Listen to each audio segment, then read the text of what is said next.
Assalamualaikum warahmatullahi wabarakatuh. Berjumpa kembali di channel ini. Salam sejahtera untuk kita semua, segenap elemen pendidikan.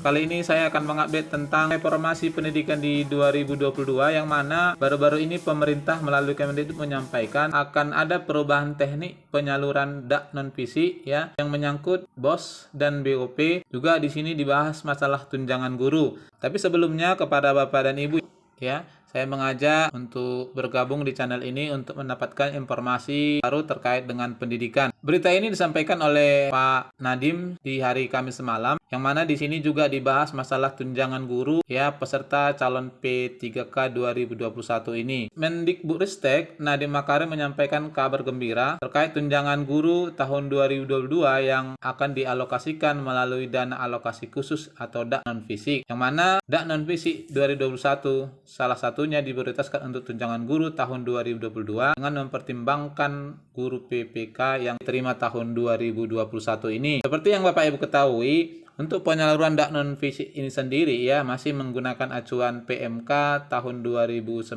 dan 2020, yang mana memuat komponen ini pasal 2-nya. Dak non-fisik terdiri atas dana BOS, dana TPG PNSD, dana Tamsil Guru PNSD, dana TKG PNSD, dana BOP PAUD, BOP Kesetaraan, BOP Museum dan Taman Budaya, dan seterusnya. Pak Nadiem menjelaskan anggaran aneka tunjangan guru pada 2022 mengalami penurunan dibanding tahun 2021 karena banyaknya guru yang pensiun. Namun, Kemendikbudristek telah memperhitungkan guru PPK yang diterima pada tahun 2021. Menurut Pak Nadiem, selain untuk tunjangan guru P3K 2021, dak non-fisik 2022, bidang pendidikan juga diprioritaskan 3 hal pokok lainnya. Ya, ini akan kita bahas.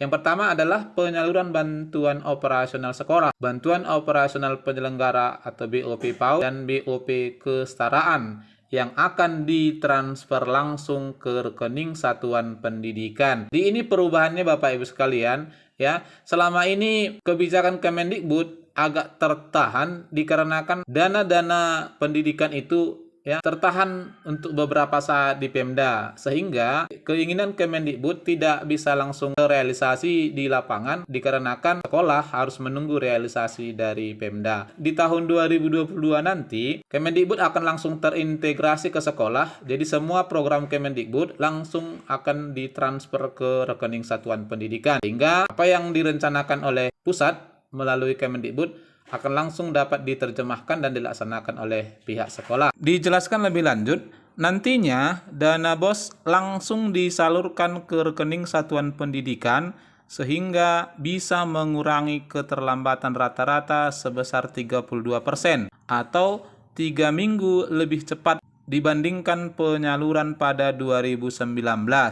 Ini adalah suatu pencapaian luar biasa, sangat membantu kepala sekolah dan juga orang tua di daerah yang biasanya harus menalangi dulu dana ini untuk murid-muridnya, tutur Pak Nadiem. Nah, jadi Bapak Ibu sekalian, ini terutamanya adalah kepala-kepala sekolah di tahun 2022 nanti ya, selain ditransfer langsung ke rekening masing-masing satuan pendidikan, penyaluran dana BOS ini juga akan dipercepat. Di sini disebutkan 3 minggu lebih cepat. Jadi kalau kita lihat di teknis penyaluran dak non-fisik bukan hanya memuat BOS, namun juga memuat tunjangan sertifikasi. Ada harapan Bapak Ibu sekalian di tahun 2022, jika memang benar bahwa tujuan pemerintah adalah untuk peningkatan kualitas sumber daya manusia dan reformasi birokrasi, BOS dan tunjangan sertifikasi akan dipercepat dibanding tahun-tahun sebelumnya. Kebijakan dak non-fisik kedua menurut Pak Nadiem adalah pemberian nilai satuan BOP dan BOS tidak lagi berupa seragam, tetapi bersifat majemuk sesuai kebutuhan daerah. Ini perubahan kedua.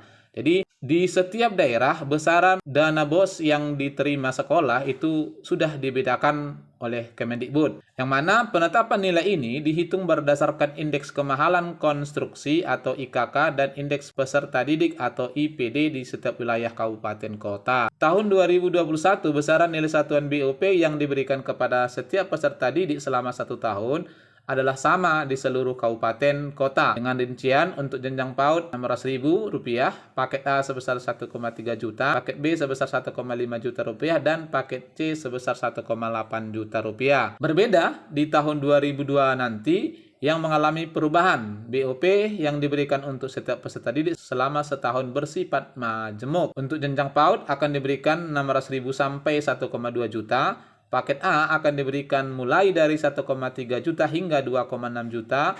Paket B mulai dari 1,5 juta hingga 3 juta, dan paket C sebesar 1,8 juta hingga 3,6 juta. Nah, kalau kita perhatikan ini cukup tinggi peningkatannya Bapak Ibu sekalian. Ini terutamanya sekolah-sekolah akan mengalami peningkatan dana BOS. Kebijakan non-fisik yang ketiga adalah penggunaan BOS, BOP PAUD, dan BOP kesetaraan yang lebih fleksibel sesuai kebutuhan sekolah, termasuk untuk melengkapi daftar periksa pembelajaran tatap muka terbatas untuk mendukung asesmen nasional. Selanjutnya, penggunaan BOS dan BOP dapat dialokasikan untuk kebutuhan sekolah seperti penerimaan peserta didik baru, pengembangan perpustakaan, pelaksanaan kegiatan pembelajaran dan ekstrakurikuler, pelaksanaan asesmen dan evaluasi pembelajaran, serta administrasi sekolah. Kemudian dijelaskan Pak Nadiem bisa untuk pengembangan profesi guru dan tenaga kependidikan, pembiayaan anggaran daya dan jasa. Ya, ini barangkali teknisnya, namun di sini ada satu poin penting yang menurut saya sangat menggembirakan, yakni dalam hal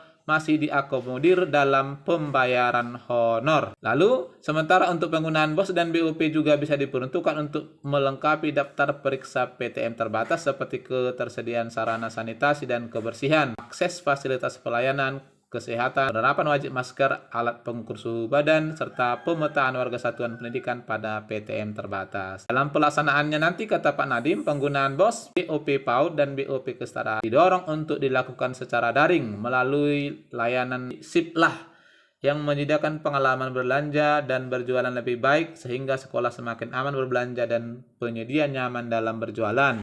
Yang mana program SIPLAH-nya Kemendikbud ini, kalau kita buka seperti ini tampilannya Bapak Ibu sekalian. Selamat datang di SIPLAH. Portal informasi ini adalah situs web resmi yang berisikan berbagai informasi terkait sistem informasi pengadaan sekolah, sejak dari tahapan perencanaan, pengembangan operasional, dan evaluasi. Sehingga sekolah nanti akan diarahkan untuk berbelanja menggunakan ini ya.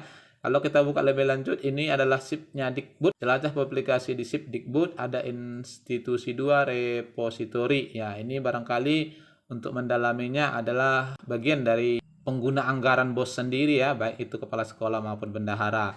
Nah, barangkali ini Bapak Ibu sekalian informasi terbaru terkait dengan reformasi pendidikan di tahun 2022, menyangkut besaran BOS, kemudian teknik penyalurannya, dan juga tunjangan guru. Semoga bermanfaat. Wassalamualaikum warahmatullahi wabarakatuh.